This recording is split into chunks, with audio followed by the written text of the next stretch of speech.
कांग्रेस के परिवार के तमाम सदस्य, छोटे बड़े, वर्तमान भूतपूर्व, जो पदों पर रहे नहीं रहे, आज हमारा एक ही हमारा लक्ष्य है कि बीजेपी सरकार को एक्सपोज करना और 2.5 साल के बाद प्रचंड बहुमत के साथ राजस्थान में कांग्रेस की सरकार बनाना। इस मूल मंत्र को लेकर पूरा हमारा कांग्रेस परिवार काम कर रहा है और कांग्रेस राजस्थान में अच्छा काम कर रही है। देश में राहुल जी, खड़गे जी अच्छा काम कर रहे हैं और मुझे कोई संकोच नहीं कहते हुए कि 2.5 साल के बाद जनता बस इंतजार कर रही है कब मौका आए और कब सरकार कांग्रेस की बने।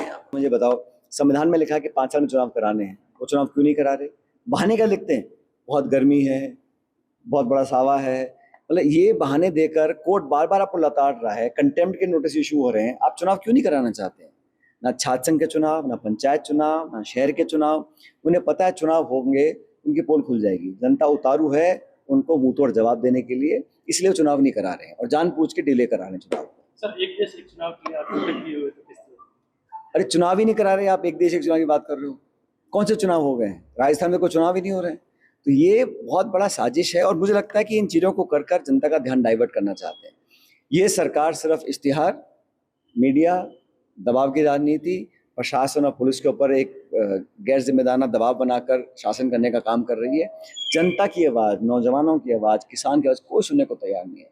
बस पोस्टर, बैनर, झंडे, अखबार, मीडिया, प्रमोशन, इश्तिहार, यहाँ तक की सरकार सीमित है। सर, E20 पे पेट्रोल पे आप क्या कहते हैं? मैंने कल भी कहा था, मैंने कहा गडकरी जी वो मंत्रियों में से थे जो हम समझते थे थोड़े फ्लेक्सिबल हैं, थोड़े लिबरल हैं, लेकिन जो उन्होंने कमाया पिछले 10 साल में इस पूरे एथेनॉल के चक्कर में सब गुड़ गोबर कर दिया है और ये ज़बरदस्ती थोपा जा रहा है। जो गाड़ी और 2 व्हीलर बनाने की कंपनियां हैं और जो इंजन है उनमें वो क्षमता नहीं है, उतना वो आगे काम नहीं कर पाएँ कि वो एथेनॉल के इंजन को पेट्रोल चला पाएँ। तो ये ज़बरदस्ती थोपा जा रहा है और आप किसी से पूछ लो, गाड़ी का इंजन हो, गाड़ी की मेंटेनेंस हो, माइलेज हो, सब जगह नुकसान हो रहा है और किसको लाभ पहुंचाने के लिए बार बार कानून बनाए जा रहे हैं।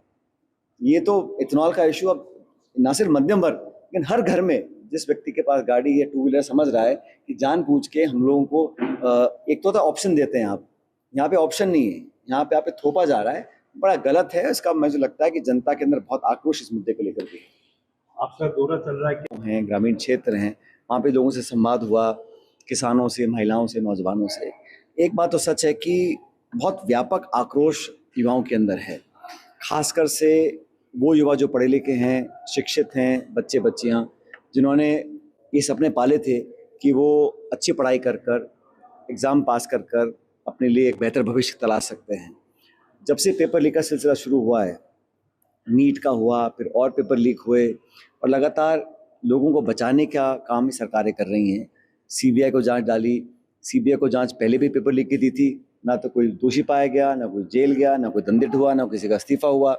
तो नौजवानों को पहली बात तो रोजगार नहीं मिल रहा और जो लोग रोजगार पाने की कोशिश भी करते हैं, लाखों लाख बच्चे बच्चियाँ, वो बहुत उनकी जो आस्था है इस व्यवस्था में, उसमें एक मुझे कमी दिख रही थी। और महंगाई है, बेरोजगारी है, राहुल गांधी जी ने पूरे देश में एक मुहिम चलाई है, छात्रों की गूंज। तो छात्रों को अकाउंटेबिलिटी चाहिए, उनको पारदर्शिता चाहिए और आश्वासन चाहिए कि जो व्यवस्था है एग्ज़ाम की, पेपर लिखने की, चेक करने की, रिजल्ट, उसमें कहीं भेदभाव और चोरी ना हो। और जो लोग नौजवानों के भविष्य से खिलवाड़ कर रहे हैं, मैं समझता हूँ उनको सख्त सज़ा मिलनी चाहिए। और ये सरकार, दोनों सरकारें, दिल्ली और जयपुर की सरकार पूरी तरह फेल हो चुकी है।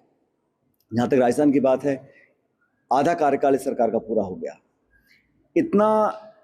इतनी जल्दी कोई सरकार अपना इकबाल खोल दे, मैंने पहली बार देखा है।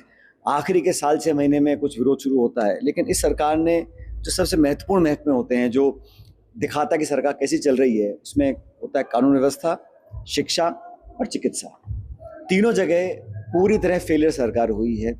12 से ज़्यादा हमारी गर्भवती महिलाओं की मौत हुई, चाहे बीकानेर है, चाहे बाकी जिलों के अंदर लगातार खबरें आ रही हैं और पूरी जो व्यवस्था है वो चरमरा गई है।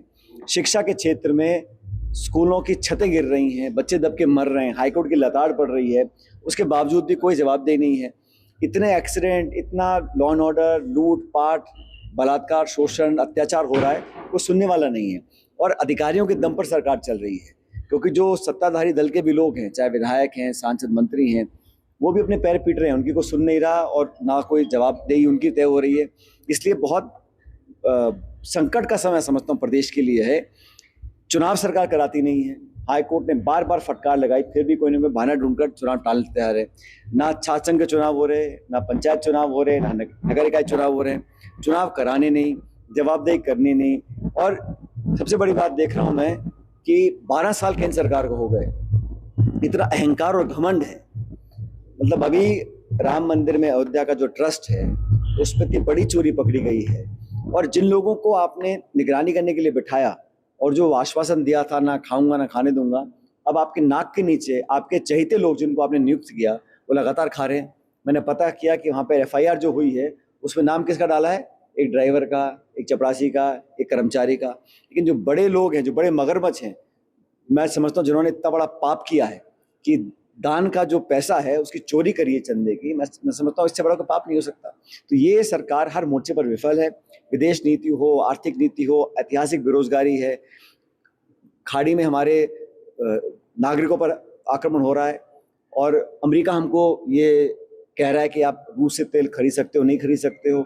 तो हमारी एनर्जी सिक्योरिटी, हमारी इंटरनल सिक्योरिटी, हमारी फॉरेन पॉलिसी, सब जगह सवाल खड़े हो गए। और संसद जब चलती है तो कोई जवाब नहीं देता, विपक्ष की आवाज़ को दबाने का काम होता है। और मुझे ऐसा लगता है कि ये अलग अलग पार्टियों के सांसदों को अपनी ओर खींचकर बीजेपी एक मैन्युफैक्चर्ड मेजॉरिटी क्रिएट कर रही है। उनके जीत क्या है, 240 सांसद। अब वो 2 कैसे कर सकते हैं? पब्लिक ने 240 जिता के भेजे आपके पास। आप TMC हो, शिवसेना हो, NCP हो, आम आदमी पार्टी हो, सबके सांसद लेकर 2/3 बहुमत साबित कर कर एक गैर कानूनी, गैर संवैधानिक परिसीमन का बिल पारित कराना चाहते हो, ताकि देश के अंदर जो प्रणाली ऐसी होती है कि पहले जनगणना होती है, फिर एक परिसीमन आयोग बनता है, उसके बाद उसकी आयोग की सिफारिश के ऊपर कार्रवाई होती है पार्लियामेंट के अंदर। ये अपने आप परिसीमन करना चाहते हैं, सांसदों को अपनी ओर खींचकर दबाव में, लालच में, जो भी वो कर रहे हैं। इस पूरे घटनाक्रम को देश के लोग देख रहे हैं। सरकार तो उनकी पता नहीं कब तक चलेगी, लेकिन जनता ऊब चुकी है, बदलाव चाहती है। राजस्थान के अंदर भी पूरी तरह सरकार फेल हो चुकी है। किसान को खाद, DAP, यूरिया, बिजली, तेल कुछ नहीं मिल रहा। इसलिए ना किसान खुश है, नौजवान तो बहुत त्रस्त है, और हर वर्ग के अंदर, खासकर मध्यम वर्ग हो, महिलाएं हैं, वो सब उम्मीद अगर करती हैं तो कांग्रेस पार्टी से कर रही हैं। और सभी कार्यकर्ताओं बहुत जोश मुझे दिखा। जिन 4-5 जिलों में मैं गया, लोगों से बात की, कार्यकर्ताओं में बहुत उत्साह था, और सब एक राहुल जी को ताकत देने का काम इस प्रदेश से करना चाहते हैं। और खड़गे साहब और राहुल जी ने जो सपना देश के लिए देखा है उसको कार्यकर्ताओं के माध्यम से हम लोग पूरा करेंगे।